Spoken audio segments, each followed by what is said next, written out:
Thank you very much, Kyle Porter, for joining us today. Glad to be here. So we've got Kyle Porter, who is the founder and CEO of Salesloft, a company that you founded in 2011. That's right. So interesting, Salesloft is the world's #1 sales engagement platform with a focus on helping companies build stronger relationships and also get better insight into customers' needs and ultimately drive revenue, which is fantastic. So it was interesting to see in April that you got a further $70 million of funding. And that was supported and led by Insight Partners with participation from HarborVest Partners. And that supported prior investment from Emergence Capital and LinkedIn, which is exciting. So to date, you've had over $145 million of funding. And part of that funding has allowed you to invest and open an office in London, which is where we are today. And you've also invited Ollie Sharp, a former LinkedIn executive, to take over the business and join us. What's your first experience of entering London been like today, Carl? Well, it's been incredible. You know, we had so many pieces of advice that we received from people out in the world on how difficult it is and how challenging and how you need to go all in when you enter a market. And for us, having Ollie run the show here has just been a dream come true because he's a great leader that's come from an incredible company that we admire because of their vision and their mission. And what we've identified is that the problem that we found out about in the US is the problem everywhere. And so companies here, just like companies in the US, just like companies in other markets, they're struggling to do two things really well. The first is deliver the customer with an incredible sales experience. The customer demands it. They desire it. They yearn for this authentic, one-to-one, human, insightful solution to their problems from someone they can trust. And the companies know they want to provide this, but the difficulty is how do you do that thousands of times over and over and over again? Yeah. So companies want it repeatable and scalable. They want it steeped in science and process, something you can forecast off of, right? Something you can show to the board and hire based on and know that you're going to hit your numbers. And those two things have been in conflict for so long, but now we're cracking the code of bringing them together. And so that problem exists here as we've identified, and always leading the show of bringing it to the people and to the companies here that are so excellent and helping them be better. Well, it's fantastic, and we're excited. So I used to work with Ollie at LinkedIn, so it's good to see a familiar face. Really excited that Salesloft chose London as the launch pad for the UK and European expansion. And so I'm keen as we go into the podcast to learn more about what Salesloft focuses on and how you see the trends in sales. I guess to begin with, thinking about our listeners and curious to learn a bit about you, the founder, the individual behind driving the success of this business. And I guess that curiosity starts with just how you think. And it just occurred to me when I was thinking about preparing for this, as a founder that's driving this hugely successful business, when you wake up, what's the first thing that comes into your mind? What's on your mind before you start getting on with the day? So a few things. One thing that's unique, I believe, and having talked to others, I don't know many people that do this, I don't set an alarm. So I never set an alarm for the morning. Wow. I just wake up. And I wake up at various times, but I always wake up on time for whatever I have to do. Now that I have kids and they're growing up, sometimes they're waking me up. But we have this rule with the children that they can't leave the room until 7 a.m. So I'm always up by 7 a.m. And we have these fluorescent lights that are digital, or I'm sorry, they're LED lights that are digital, and they'll turn green when 7 o'clock happens. And so they know they can't leave the room until the clock turns green. So every once in a while they try to cheat around that. But I'm thinking about my wife, April, my lovely bride, who has been incredibly supportive of the Salesloft journey, and I owe so much to her. Mm-hmm. I believe when I was thinking about asking for her hand in marriage, I asked my dad, I said, "Hey, Dad, how'd you know that Mom was the one?" And he said, "Kyle, do you wake up thinking about April every morning?" And I said, "Yes." And he goes, "Do you go to bed thinking about April every night?" And I said, "Yes." And he goes, "That's how I knew." And I was like, well, I guess I know the same thing, you know? So it's April, it's the kids. I'm usually doing some form of breakfast for them before I leave. And then what I'm thinking about next as it relates to Salesloft is, what am I going to communicate to my executive leadership team during our stand-up that day? Because every single day I get the executive leadership team Even the people in San Francisco and other regions, we get together and we do a quick 10 to 15 minutes. What's most important right now and what does this team need to know? And so I'm communicating every single day what I believe is most important for our executives to know. That's fantastic. April's going to be very happy to hear that when she hears this. And from a drive perspective, like what is it, where's the internal motivation come from to get up out of bed and run these standoffs? Where is that drive and motivation coming from? You know, I like to say that I grew up fast in college. So there was a date when my life changed completely. And prior to that date, I was partying. I was looking out for next Friday. I wasn't thinking about the future. I was selfish and self-serving even. And I had a big event happen to me while I was in college or university. And in that moment, I realized that I had been given many gifts and talents and skills. I had a unique story that was different than anyone else's, like everyone else's story is unique and different. And I made the decision to believe and to understand that I'd been put on this planet for a reason, and that was to serve others, to find fulfillment, and make the world a better place. And so since that day, I've woken up every single day of my life with that as my goal. And that's what caused me to want to start a company in the first place, because what I realized was that a company would be a vehicle for me to take these people that I knew or that I was learning about and provide them with a place where they could learn more, do more, become more, take their unique story, their talents and skills and capabilities, and use those to serve others, to find fulfillment and to make happiness. And so, you know, that really became a mission for me. And Salesloft to me is a mission-driven, you know, event that I'm involved in on a daily basis. That's fascinating. So when you think about the people that are also attracted to that mission, the type of people that you hire to support those values of a culture, what do they generally look like? What do they present, you know, from that first interview? So if someone was thinking about Salesloft coming to work for you and your team, what attributes do you expect that you should see? Yeah, there's a couple of them. I'd say one, and it's one of our core values, is glass half full. I believe that positivity can create lots of the outcomes that you desire in your life. And positivity to me is not this like Pollyannish, everything's wine and roses, the sun always shines. It's actually absorbing reality for all that it is, the good, the bad, and the ugly, but taking the positive path forward, selecting the positive path forward. And so that's a huge one for me. Another one is a team over self attitude. You know, I like to reference Michael Jordan, the famous NBA player from the Bulls, of course, and he had his 6 NBA championship rings, but he never achieved one of those early in his career when his goal was to be the scoring champion, the individual scoring champion. But once he put that behind him and to the side and decided to win as a team, that's when he started to get championships. And so team over self is an incredibly important one to me. I like people who take action versus asking a lot of questions. Of course, you want to do your diligence, and as the company gets bigger, we do more analysis.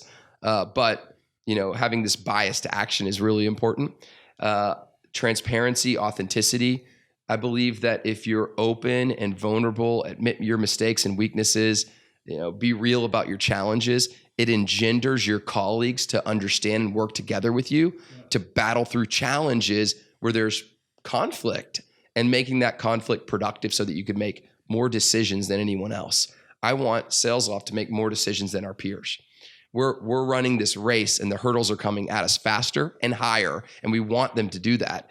And so we want to make those commitments to those decisions, and then we want to hold each other accountable. Not just the boss holding the direct report accountable, but someone holding me accountable, an individual contributor knocking on my door and saying, hey, Kyle, I heard you say this and I saw you do this. What's up with that, right? And when you have this culture of accountability, you have a culture that's focused on results. So those are a few of the things. Yeah, no, that's very exciting. And what I'm keen to learn as we move through this interview is thinking about sales professionals themselves and how they can develop themselves. So I think that's something I'd like to cover. However, before we go there, the trends of sales technology in the UK, in Europe, is at a different stage than it is at the US. And to be fair, not everybody knows what Salesloft does. And maybe if you could just help us and the listeners better understand, you know, what what is this solution, Salesloft, and where does it add value to the sales organization and companies that use it? Yeah, so as I said earlier, we want to provide, as sellers, we want to provide an incredible sales experience to our customers that solves their problem, because that's all they care about, right? Like, ask a customer what they care about your sales process. They don't care about the buttons in your CRM. They care about the experience that they receive, right? That's the sales process to them. So we want to provide an incredible sales experience and do it at scale. And what we identified was that the CRM wasn't cutting it. The CRM is a database for the enterprise and becomes a glorified Rolodex in many ways that's connected with lots of other systems and critical to a business environment, but it's not the engagement layer for customer-facing reps responsible for revenue to communicate with their customers. So we created the sales engagement platform as that layer, as that platform for communications. And what it allows you to do is to codify your go-to-market. Who are our target accounts and customers? Who are the reps that are responsible for generating outcomes with those people? And then what are the plays that they can run to achieve those objectives? We then become the email system by integrating with the mail server. We become the phone system by providing world-class sales telephony system. We become the social communicator through our integration and partnership with LinkedIn, right? And then we allow for other types of communications and channels, whether it's SMS or offline, swag sends, handwritten notes. And then the reps know the process. It's teed up for them, and they are able to be held accountable to all of their activities. All those activities allow you to get 100% coverage on your target accounts, to get 100% coverage on your lead flows, and then generate and see more intelligence and information about the buyer at the point of communications, so they get a more authentic and engaging, experience, but then do it at scale with lots of automation and software that helps make things easier. Then the last piece of all that is analyze all the data, see what's working and what's not, and give you a way to improve that process and give you a way to suggest the next best steps for reps. So that's the idea behind the sales engagement.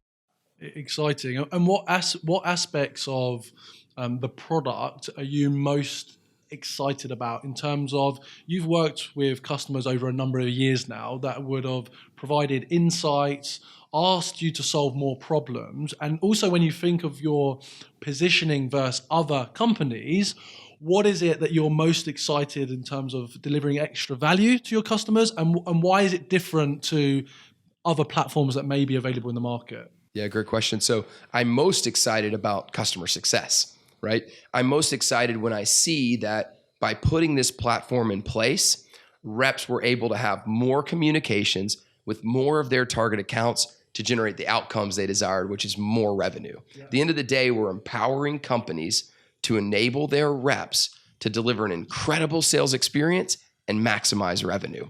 And that's what everyone cares about, right? Because when you're selling well, you're able to hire, you're able to promote, you're able to invent and create marketplaces. That builds up economies, communities, cities, countries, the world, right? So sales is this engine that drives our world, and we're empowering that to happen more and more and more and more.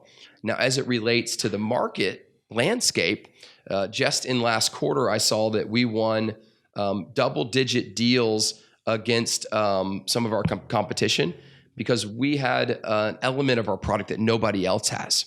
And this is the conversation intelligence module of Salesloft. Salesloft made an acquisition last April, so over a year ago, of a company that provided this solution for coaching and more insights on your customer. And the way it works is that Salesloft sees for each rep what calendar events they have with their customers and prospects, and it will join those calendar meetings, whether it's a Zoom or a WebEx or a GoToMeeting, Uber Conference, Join.me, any of these solutions. It will join and it will record the audio, it will record the video, it'll transcribe the audio to text so that you have an archive of everything the customer said. Wow. It allows you to search back through the conversation. It allows you to mine out analytics and insights, such as when the rep talks less than the buyer, you're more likely to move the deal forward. But at the end of the day, the customer receives a wildly better experience because everyone on the seller side knows exactly what the customer said. And I had this great experience where an executive leadership team watched videos of their customers on Salesloft Conversation Intelligence during an offsite to hear the exact things their customers had said so they could deliver more of that. Amazing. So a lot of what you're describing there, when you think about what your technology enables, is bringing out the best in the sales professional, because we're still talking about human to human relationships. So when you think about today's sales professional, what are the attributes that you would expect from someone that's successfully interacting and building strong relationships with their prospects or customers? Well, let's talk about the obstacles that they're up against first, because the buyer today is bombarded with information, right? They're just inundated with phone calls, emails, social touch points, blogs, analyst reviews. All this information is just coming at them in a deluge, right? Now, at the same time, the problems they're trying to solve have gotten more difficult. Like, the problems are evolving too, right? And the teams that are solving those problems are getting more complex. So you've got this overwhelmed buyer that doesn't know how to sort through all this information. And what they're yearning for is a seller who gets them, who understands their pains, who understands not just their market pains, but their internal challenges and pains, and can navigate and walk them through the journey to find the solution. So that's what the seller needs to do. They've got to be able to talk the talk of the business of their customer. They've got to be able to understand their marketplace. They've got to be incredibly well suited to showcase the solution to those problems. And then they've got to do it over and over and over and over and over again, because you can't just close one customer and make a successful business. So they've got to create this repeatable way to deliver that. So that's what I'm looking for in sellers. And that's what our best customers are doing out in the marketplace. It's interesting to pick up that point you made for effective sellers doing it over and over and over again. The challenge with being a sales professional is that you are constantly have a target over your head. So it comes a lot of pressure.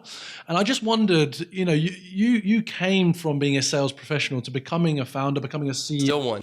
Well, we love that, right? And that's what we're excited about. We share that passion for sales. But are there times when it's been either difficult for you and yet you've had to overcome challenges? And I just think now there's many professionals out there that they're not having a great month. They're not having a great quarter. They're uncertain about the success of the company they're working for. And this adds to stress. So I was just wondering if there's any advice around how you cope with stress or having a difficult day, and advice to professionals about how they can overcome those difficulties. So there's a show in the U.S. and it is it's about zombies, and the zombies are, if they're behind in the dark, behind the alleys in the darkness, behind a staircase, they're super scary, right? And they always get the good guys. But when they're out in the middle of the street in the light, the good guys just go up and take them out, right? And that's what problems are to me.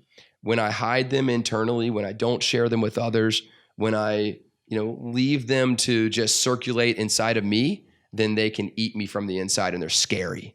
But when I share them, when I'm open, when I'm transparent, when I tell my father, my wife, my co-founder, people in the business, I have a meeting that I give to every single new employee at Salesloft, and I talk about childhood insecurities. I talk about trouble with the law in college for partying too much, right? I talk about all of these things because those are the mistakes that I've made in my life and the challenges that I've overcome. And I want to just get those things out there so that they're just in the light and easy to just destroy, right? So I think that's the big one, is having people that you trust and that you can bring that up to.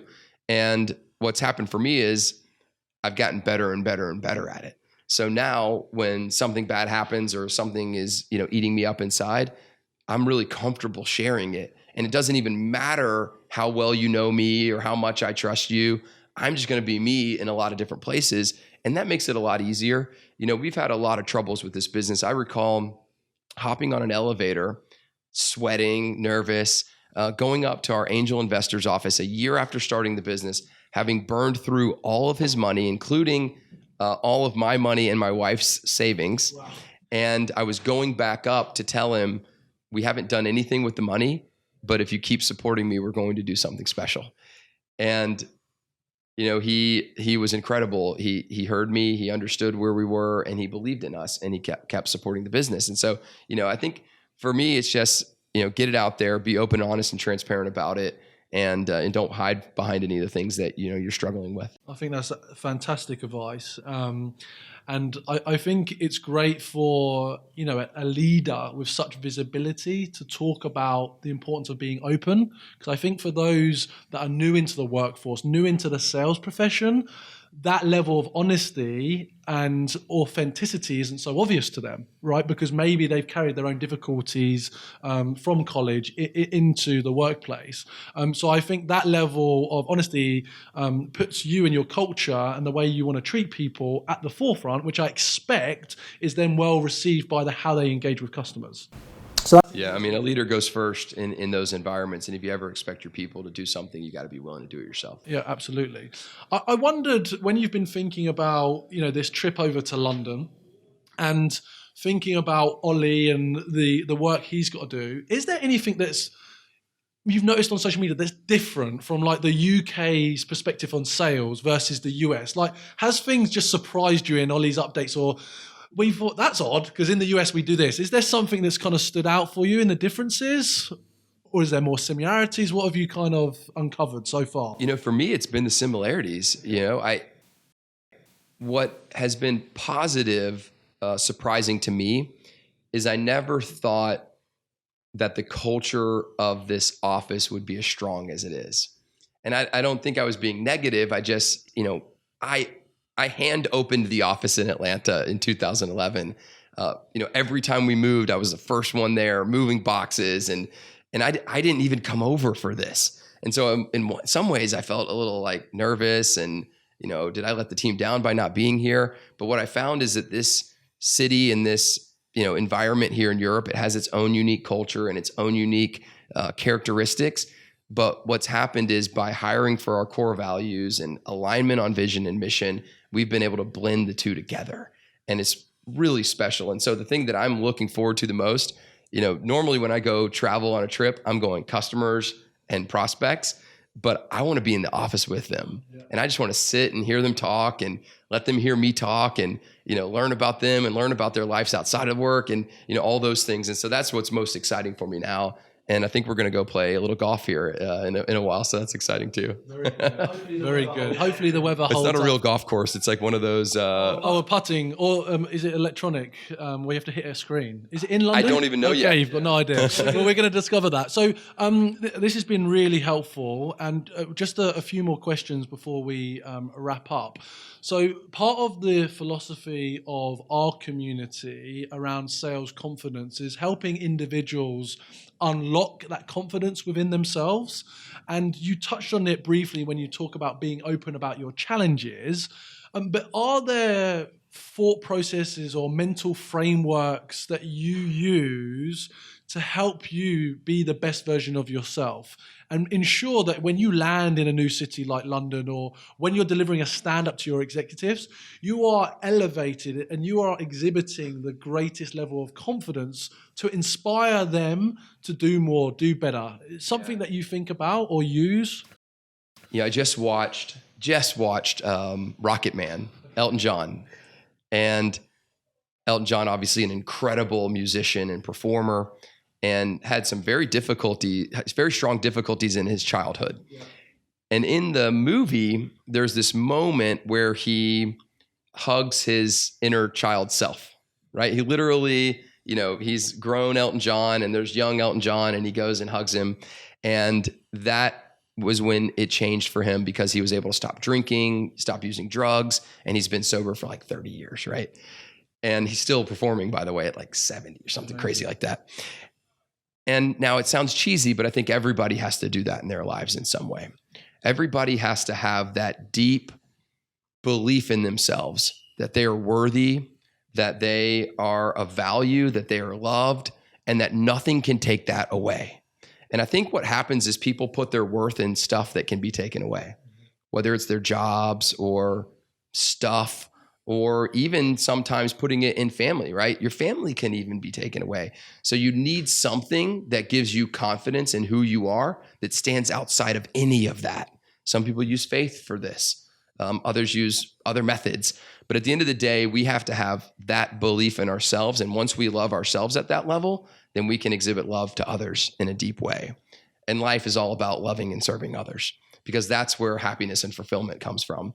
And so for me, I think, getting in touch with yourself is one of the most important things you can do in sales or business or whatever, being a famous musician, right? Whatever it is, I think, that's the big thing that I think a lot about. And when I think about the word confidence, I think that's what it comes from, is believing that you are a blameless, holy, loved human of this world, and that you make mistakes, of course, but we all make mistakes. But at the end of the day, you can take that confidence and share it with others in the form of love, because they are that way also.